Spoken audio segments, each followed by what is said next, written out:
So, you're here because you want to learn how to jump.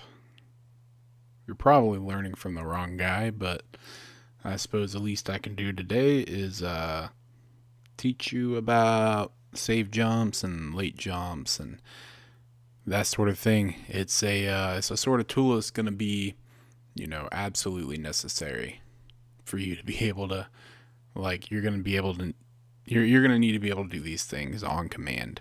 All the things you saw in the intro there, like all of that needs to come second nature if you ever want to accomplish anything. So in the last episode, I touched on, like 2 years ago or whatever, I touched on late jumps, and I mainly focused on distance, and we're going to talk about that here in a little bit. Yeah, I mainly focused on how to get more distance with late jumps, and I demonstrated that it's basically just you can time, how far you can go with, each, like you walk off the edge, and then like a little bit after, you press the jump button, and you'll still register as jumping. Nobody knows exactly why this happens, but I'm going to put a demonstration up right here, and we're going to see that, at first it'll have the normal jump, and then after it does the normal jump, it'll have a walking late jump, and then it'll have a sprinting late jump. So here it is on the thing, and I'm just going to talk about it a little bit. So here I'm mainly just using it for distance. These are pretty much standard late jumps that you can use in pretty much any situation, well, where it is applicable. There are times where you need to get bigger late jumps, and there are times you need to get smaller late jumps.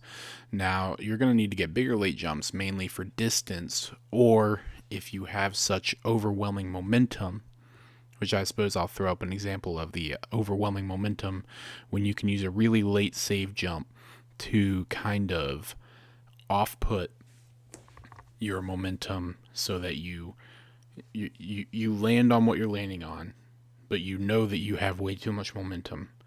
So what you do is you just turn, and I think I also have a first-person view of this. We're just kind of winging this right now. I don't have a script or anything. What I like to do is I turn so I can see exactly where my edge is. You do this as you're coming down into the ledge. Like, you need to get that turn, position your body, and then you need to time like the latest save jump you can do. It needs to be as late as it can be, because that is the only way that when you come up, like when the save jump, when you press jump, you need to come straight up so that you can readjust yourself. If you time it too early, then you're just going to keep going in the direction you were going. So that's a great example of a late save jump. Sometimes, just like if you don't quite have enough distance, you can sometimes get one of those really crazy save jumps. I had one of those in the Halo 5 tournament that Sane the Legend ran. Weapon Matt had one in Flames recent tournament. Well, not his recent one that just went up, the one before, not 12, 11. He was coming out of the metal spin. He just got this huge fucking save jump. So save jumps are very important. But another practical application of it that I'll also throw up here is, it can just be, when you land and you look down at what you're standing on, you obviously can't see much. You're holding a gun and you got your legs in the way. So a lot of times people will do it because if you land on something and you don't quite land right, you'll think you're good, then you'll slide off. So people will land on the object and they'll jump up in the air and then like recenter themselves. It's just a way of keeping safe. You'll see it a lot on stage 3s where there's not a lot of time stuff, and really on any stage, just it's a way to just play everything safe. And we used to really make fun of Puma because he would do that all the time. So basically, sorry that I keep clearing my throat. I don't know what's going on with me. Save jump is very, very effective. Like I said, it's a tool that needs to be in your arsenal, and you need to be able to do it second nature. Another thing you can use late jumps for is, which basically the difference between a late jump and a save jump is, a late jump is basically you're leaving the platform that you started from and you're late jumping off of it, which will get you more distance, but it will sacrifice height. So if you're going for height, you're not going to want to get a late jump. Like if you're, I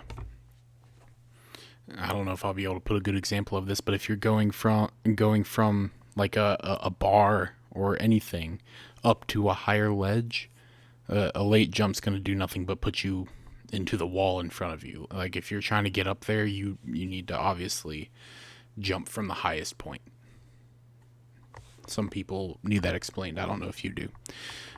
So the difference is with a late jump and a save jump. A late jump is just when you're jumping to something, and a save jump is like when you get there and you land, and now it's time to make sure that you're staying on the ledge. So I just went over some examples of when to do a long save jump, and short save jumps can be useful in, I don't know if there's ever really been any Ninja Warrior tournaments where it was necessarily useful, but an early jump, an earlier save jump, like it will always shoot you out at an angle. Now this can be useful if you're doing an obstacle like, I think ROG used to have an obstacle on a stage 1 where you would come down, you'd like slide down a wall, and you'd hit the ledge, and then you had to jump from the ledge to the next platform. But basically, if you hit the ledge and you time the jump too late, you just go in the water. So what I would do is just like literally, I would just spam the A button right as I was coming down, and then right when I hit the ledge, I just popped up. And then it'll get you a good bit of height. You can look down and see what's going on, but it is not useful in every situation, so I'd make sure that you know what you're doing before you attempt it in live competition. Now, an early save jump, like I said, will always give you that outward pop, right? And you can you can control what direction it goes in when it happens, but it also applies to cliffhangers. I said we were going to talk about cliffhangers, so here we go. With cliffhangers, you're going to be needing to, and when I say cliffhangers, it's possible to stick on a cliffhanger ledge.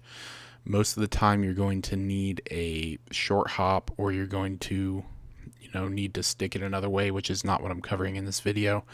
Most of the time with a cliffhanger, you will be save jumping across the whole thing. Kind of like you should be seeing now on the screen. So obviously if you time these too late, you're gonna go down into the ground or into the water. You're just not gonna make it. You're not gonna get the jump. If you time it too early, like I should be showing on the screen, you're just gonna pop out to the right. So it's very important to time these. And the best thing I can tell you to get good at save jumping is just to do it. I would recommend just like, going into a game, going up to like a window, because the window piece in Halo 5 has a perfect save jump ledge. You can stick it, but it's very hard, and it's very good to just practice save jumps, and that'll help you a lot because a lot of course hosts use windows as obstacle pieces. So I'd say that that's like a go-to training object anyway. This map you're seeing this video of, I have some on there of ROG's old body prop, I think, that he had on stage 2.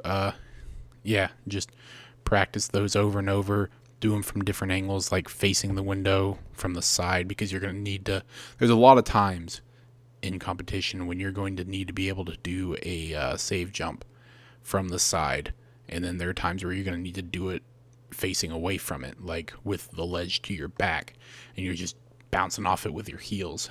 Another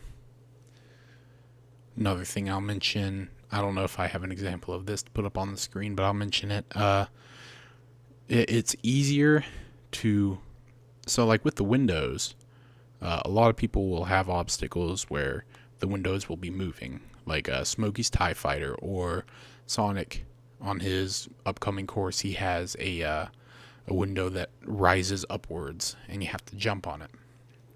Now, there's always a chance with these that you're going to go and to get your save jump, but since they're moving, the window is much smaller. So what I do to combat that is I'll hold the crouch button, and when I'm crouching, it's easier for me to get that jump. And I save jump a lot better crouched anyway, depending on the situation. You got to kind of feel it out and see what works for you. But a lot of times when I'm save jumping, I'll hold crouch, and then it'll help me. I don't know if it actually makes it easier, but for me, it makes it easier. So I almost forgot, but I said I was going to talk about corner jumps. So you're seeing here on the screen, this is me doing some corner jumps around the wall. Now I'm including this, it's a trick jump. That's not really gonna show up in many tournaments, but I'm including it because it kind of uses the same sort of mechanics. You can see here on the screen that I'm coming up right to that corner, and then I'm going down, coming up, and yeah, that sort of thing. So pretty much to do these, I just get as close to the corner as I can, and then you just move forward while going down, and then perform the save jump. You know, as normal, but make sure you keep moving forward. Now, I'm gonna fast forward a little bit here. Like you saw in the intro, you can also use this. Wow, what a save there! Great jump. You can also use this in when you're sprinting. Well, by the time I explain this, we might just be there. Yep, here I start failing because they start getting really long. So sometimes, I believe I get this one with just a normal late here, yeah. But sometimes you get to the point where you need to, oh God, I remember this. In my defense, I was using my broken controller when I was doing this. All right, so yeah, here I do this here and then get the save. Now here I realize I'm going to need a sprint, so it's the same thing, but you're literally going to have to run off the edge and around the corner and get the jump. It's very hard to do. It takes a lot of really precise stuff, but yeah, we're going to cut off here because I fall off. But that's basically what a corner jump is. It's another one of those things that just takes practice. So I just practice it. Do it over and over until you get better at it, and just set something up on a Forge map, go in there and custom games, and sometimes it helps me if I crouch when I do them, like if I'm getting like a really acute one. But basically you have to also use the mechanics that Halo 5 has, where when you're in midair, you can shift your momentum over to one side or the other. So if you're doing a corner jump, you go down, you get the jump, and then you just pull it over to the desired area. And like I said, it just takes practice, but that's the basic rundown of it. Okay, that should be it. Goodbye, everybody.